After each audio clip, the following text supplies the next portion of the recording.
Hey guys, good morning. Welcome back to my channel. So, previous day we completed the chronology of the literary ages, just the time period with reference to the name of the literary age. So, today we'll discuss the first literary period, that is the Old English period.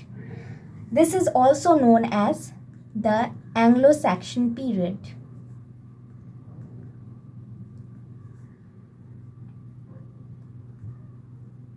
The time period is 410 to 1066 AD. So, before moving on with the topic, we need to discuss the historical background of that time, the historical events that took place during this period, because the historical events, like all the events, have an impact on English literature. So, around 410, the Romans left Britain.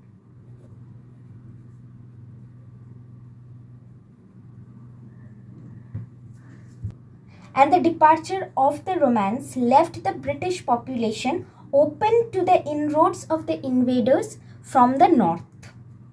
So, Picts and Scots were continuously attacking Britain after the Romans left Britain.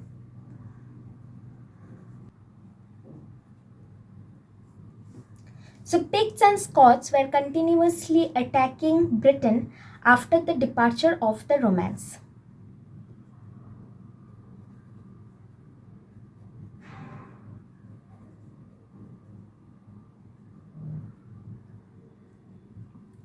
So the three tribes at this moment, the Anglos, the Saxons, and the Jutes. These three tribes came first as mercenaries to help in the defense against the Picts and Scots. After driving the native people into the deep mountain of Wales and Scotland, they divided the whole island among themselves. I am attaching the map for your better understanding, so please refer to the map. The Anglos settled in the East Midland.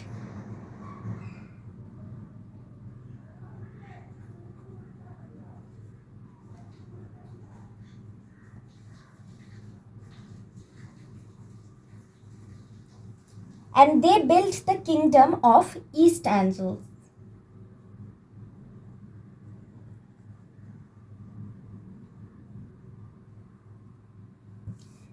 The Saxons took the southern part of the island.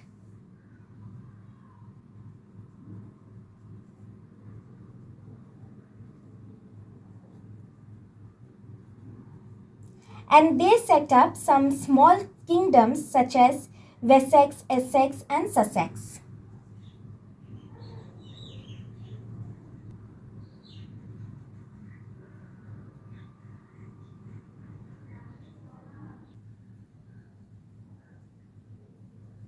And the Jutes occupied the southeastern corner of the island.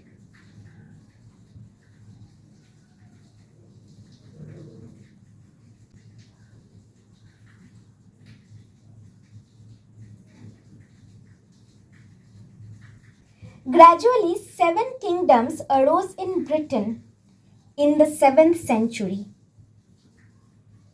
7 kingdoms arose in Britain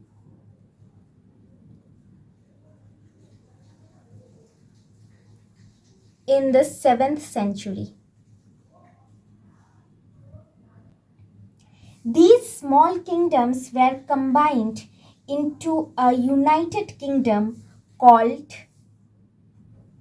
England.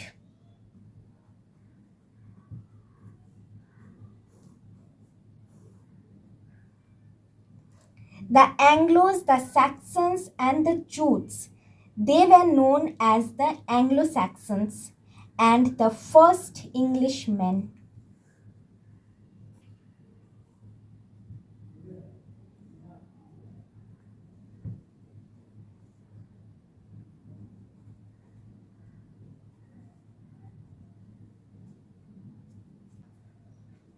The language spoken by them is the Old English, and this Old English is the foundation of English language and literature. With the Anglo-Saxon settlement in Britain, the history of English literature began. So, this is the historical background of the Old English period. How the first Englishmen, who are the Anglos, the Saxons, and Jutes, arrived in Britain in the fifth century and settled, and how this historical event has an effect on the literature of that period.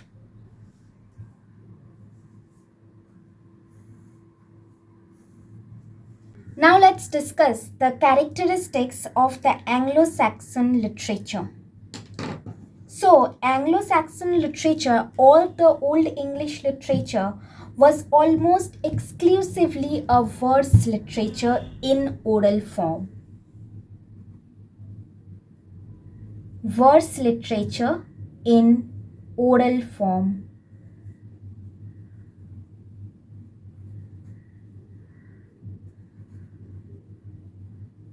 This is the most important point.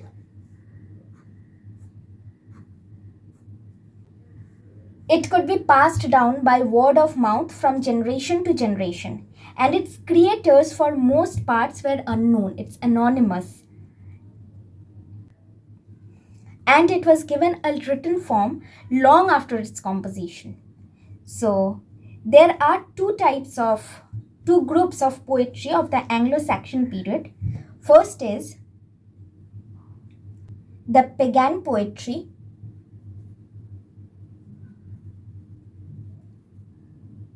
and the second is the religious poetry.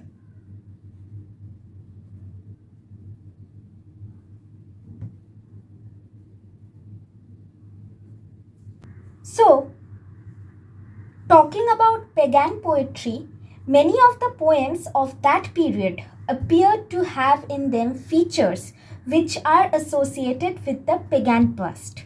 For example, Witzit and Beowulf.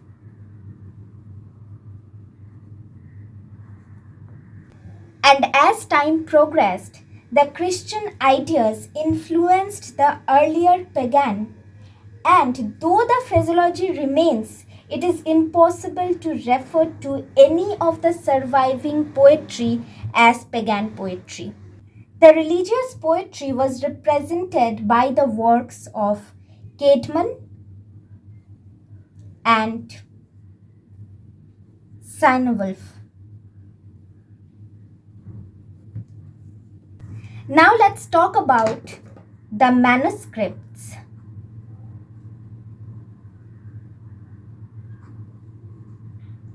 The manuscripts in which the poetry of the Old English period is preserved. So the first one is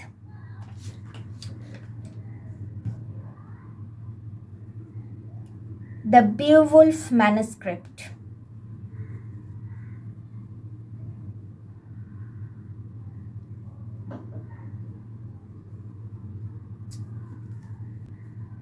The second is the Junius manuscript.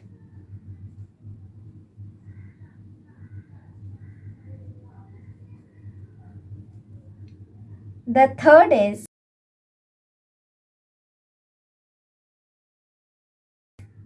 Exeter book. And the fourth is Vercelli book.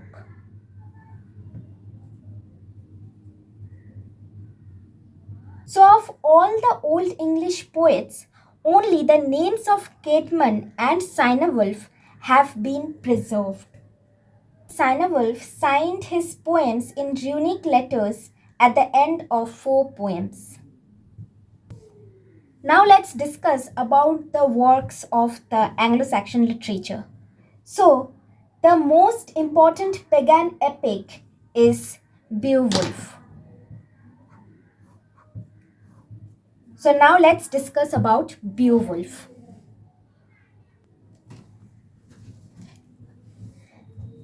Beowulf is the oldest poem in English language and it is the most important specimen of Anglo-Saxon literature. It is also the oldest surviving epic in English language, consisting of more than 3,000 lines.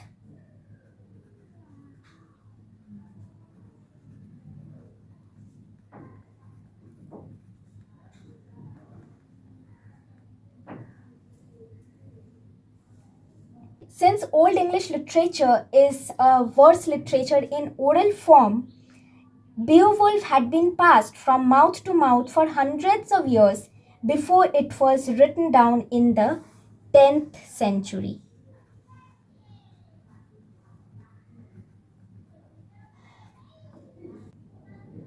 The main story in the poem is based on the folk legends of the primitive northern tribes. Folk legends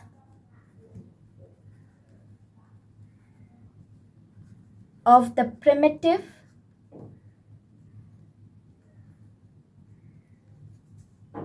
northern tribe.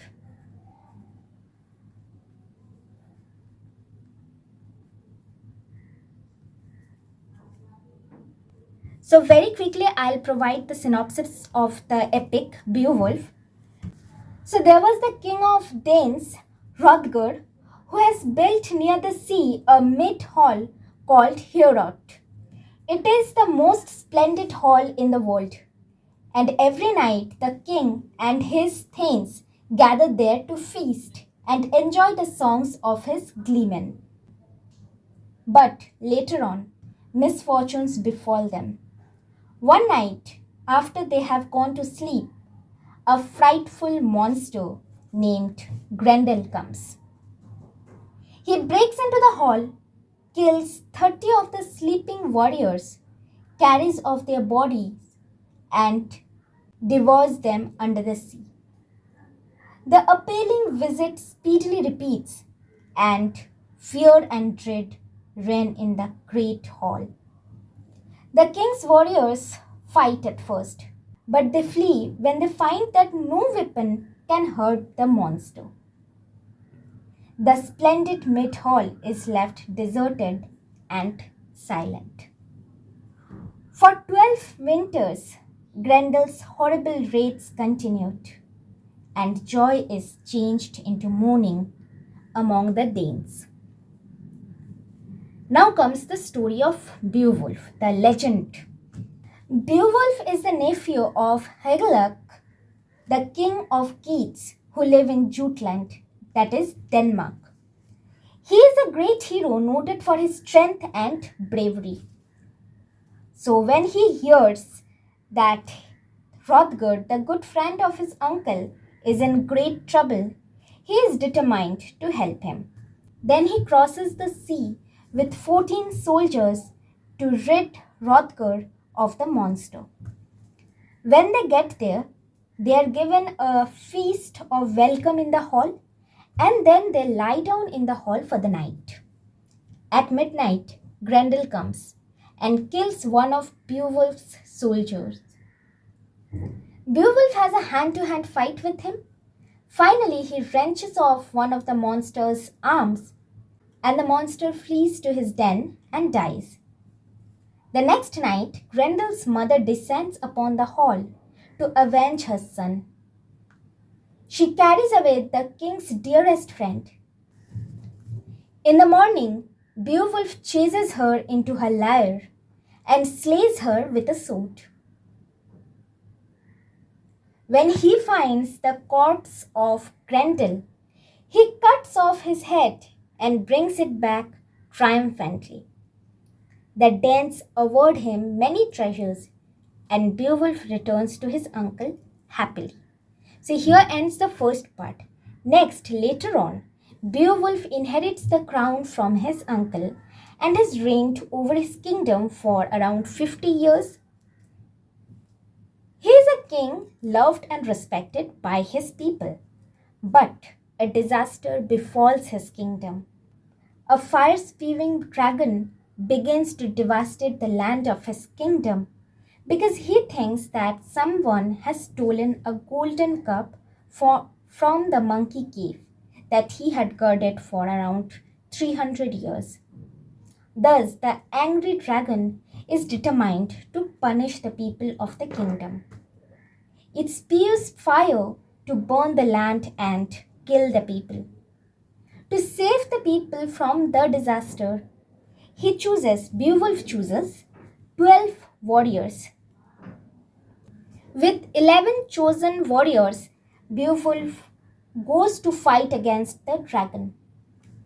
In the end, the dragon is killed, but Beowulf is severely wounded during the battle. He dies a heroic death, and the poem ends with the scene of the grand funeral held for the hero by his people. So here ends the story of Beowulf. Now let's discuss the features of the poem.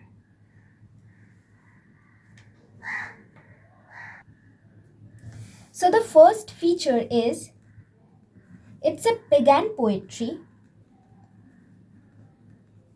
It's a pagan poem.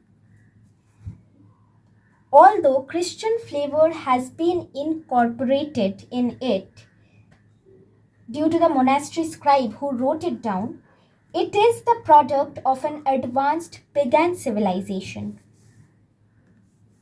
Christian flavor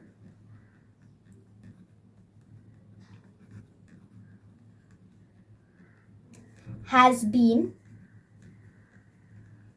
incorporated due to the monastic scribe.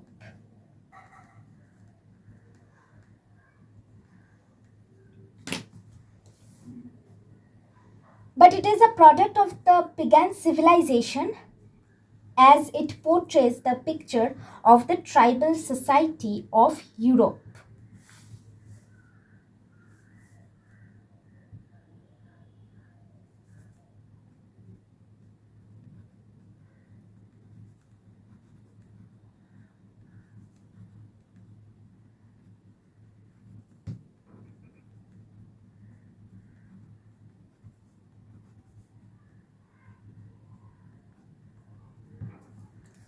So, this poem has a great social significance. The second feature is the use of strong stresses and the predominance of consonants.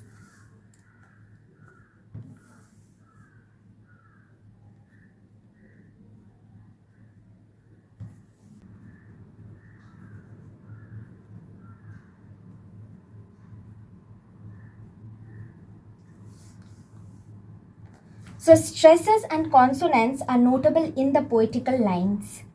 Each line is divided into two halves, and each half is made to have two heavy stresses. Each line is divided into two halves, and each half is made to have two heavy stresses.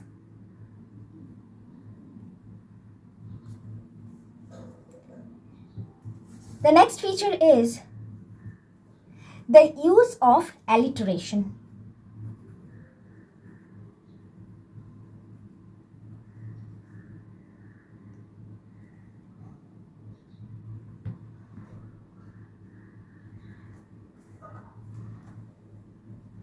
Three stressed syllables of each line are arranged in alliteration.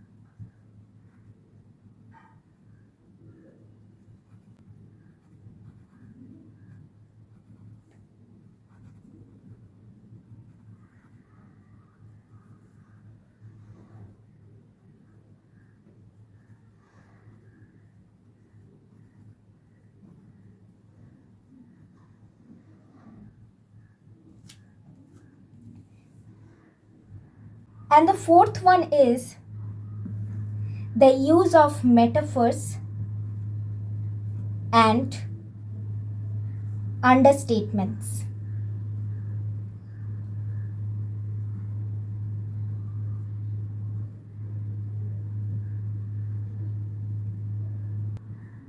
For example, God is called Wonderwilder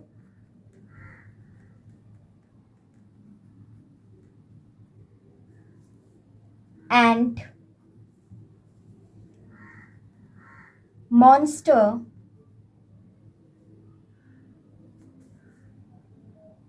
is referred to as soul destroyer.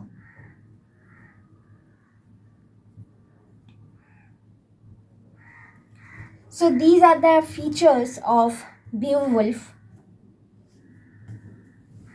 Pagan poems other than Beowulf are, you have to remember some of the names.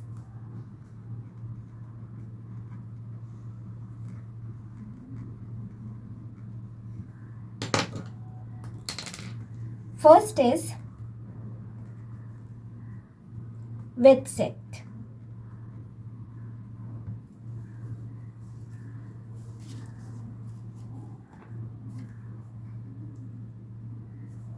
It consists of 150 lines of verse.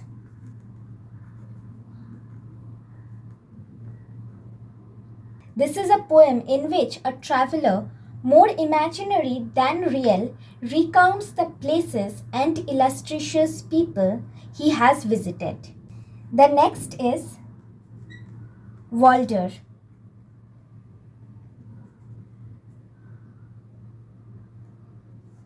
It consists of two fragments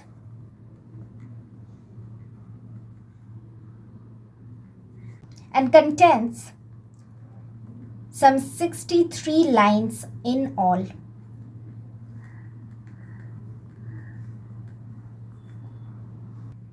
And this poem portrays some of the exploits of Walter of Aquitaine.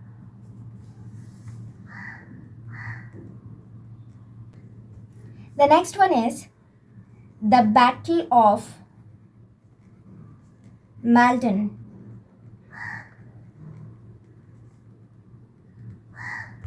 This poem describes the battle which took place in 993 AD with emphasis on individual deeds of valor.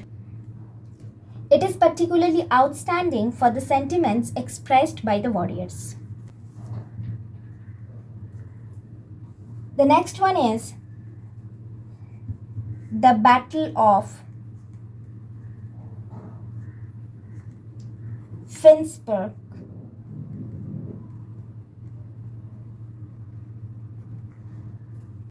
The Battle of Finnsburg is a fragment of some 48 lines.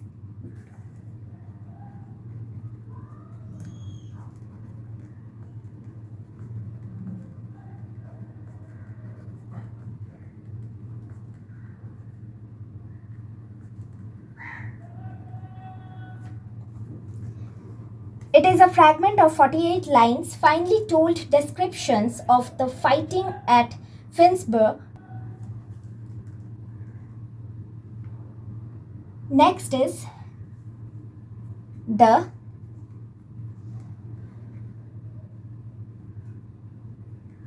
Battle of Brunanburh.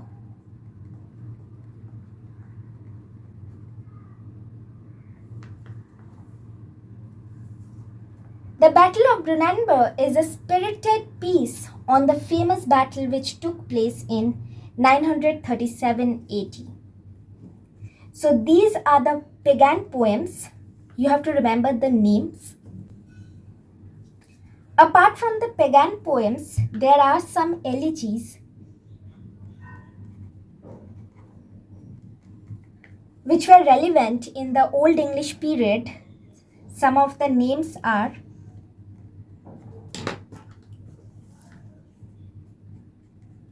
The Wanderer, The Seafarer,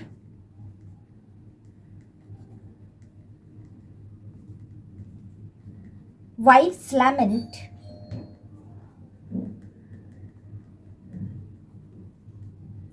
and Husband's Message.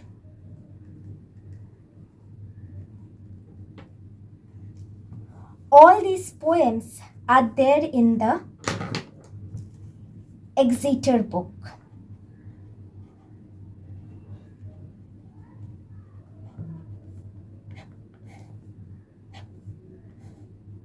So with this we end today's discussion. The the poems written by Caedmon and the Sanewolf group will be discussed in the next class, and along with it the Old English prose will also be discussed. So this is for the day. If you think that this video has helped you in any way or the other, do like, share, comment and subscribe to my channel and share it with your friends and family.